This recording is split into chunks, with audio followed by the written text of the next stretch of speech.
Hey everyone, today I'm going to be going over all the signs and stages of a twin flame journey to help you know if you're on a twin flame journey.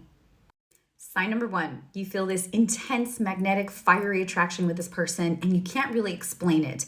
You feel like you just have this explosive connection with them and you just feel like magnets where you feel pulled and gravitated towards them.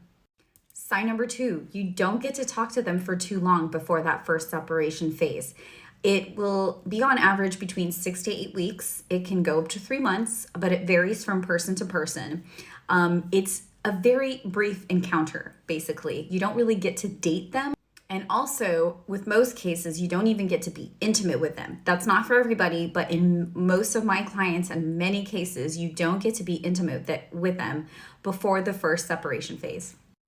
Sign number 3, dark night of the soul. This usually happens at the time you're about to lose contact with that person or right after you've lost contact with this person. And dark night of the soul is a spiritual depression, which consists of lots of anxiety, panic attacks, uncontrollable crying. You can't sleep, you can't eat, which then you end up losing a lot of weight. And you will most likely have suicidal thoughts because you have no idea why you're feeling this way. It makes you feel like you're going crazy and that you need mental help. Sign number 4, your dark night of the soul leads you to your spiritual awakening, meaning you want to get help. You usually seek help from a therapist first, because that's what you know of more, a counselor, a psychiatrist or such. And then you go to a spiritual healer because you realize that you need help in the spiritual forum. And then after you get that guidance, you then become spiritually enlightened. Sign number 5, you realize that you have obsessive thoughts about this person and they won't stop, even though you don't want to think about this person because it doesn't really make sense to you since you don't know much about them. And it's something that doesn't ever happen to you. Like normally when you've had obsessive thoughts about somebody in the past, it's because you actually had a relationship with them or you had something with them. But when this case, a twin flame, you typically don't have a foundation, a relationship with them in the beginning. So it doesn't make sense to obsess over them. Number 6, and this is in no particular order, all your insecurities and traumas will come to surface because of this person. Not intentionally from them. They didn't do anything to trigger you. It's just you are getting triggered because you have to become the best version of yourself. Sign number 7, shortly after Dark Night of the Soul or while you're in Dark Night of the Soul, that's when you hear about twin flames and then it clicks for you that you are on a twin flame journey. It's not while you're looking for any information, it just happens to show up. Sign number 8, which kind of goes hand in hand with the obsessive thoughts, but you realize you can't move on from this person and you feel like you're going crazy. So you try doing the cord cutting, nothing works. No one understands why, because every other person that you've moved on from took maybe like a month or less. And with this person, you just can't move on no matter how hard you try. And it's because they're there for a reason. And no matter how much time passes by, they're still on your mind and in your heart. Sign number 9, every time you do try to move on, say you try to cut the energetic cord with them, or you ask God to assist you, you actually then get bombarded with signs and synchronicities left and right about them to remind you of them that you are on this journey for a reason.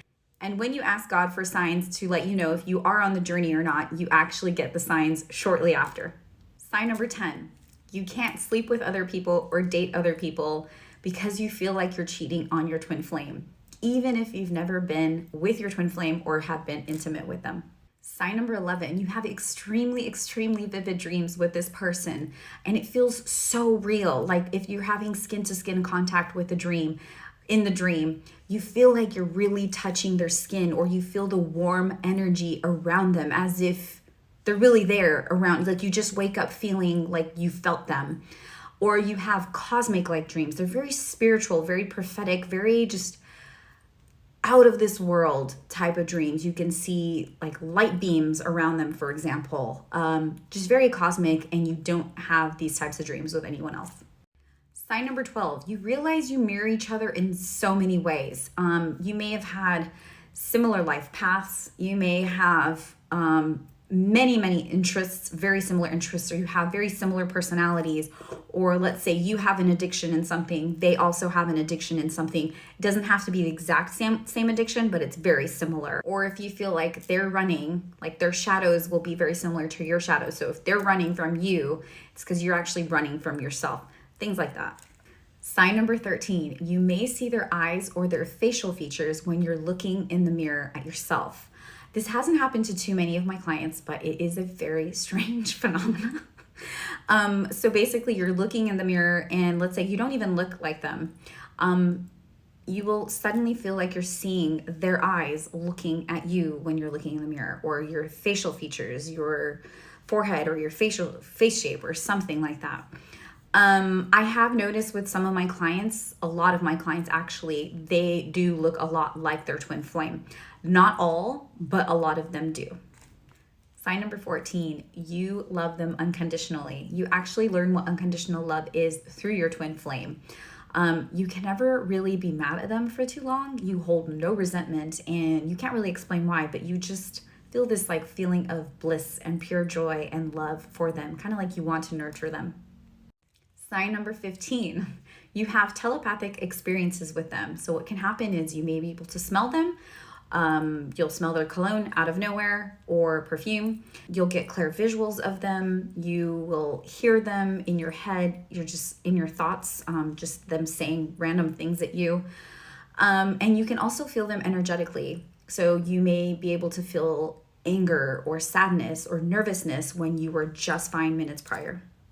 Sign number 16, you have this huge urge to work on yourself. You want to become the best version of yourself for yourself, but also for your twin flame, because you feel like they deserve the best. You just see so much light in them that you don't want to be anything less than what they deserve. Sign number 17, if you do have sex with your twin flame, everybody says it's literally the best sex you will ever have, guaranteed. It is very cosmic. You feel like you are pretty much out of this world and you're just extremely connected with them in the bedroom. Even if you're having self-pleasure thinking of them, it is very cosmic and like you're having an outer body experience. Sign number 18, you doubt that you're even on the journey, even though you get signs left and right about it, because you're just tired of it and you want to move on. Last one of all, you finally come to peace with the journey and you surrender and trust in divine timing. And you have divine inner union with yourself. If you're struggling with this one, feel free to book a session with me as I can help you find that peace within yourself.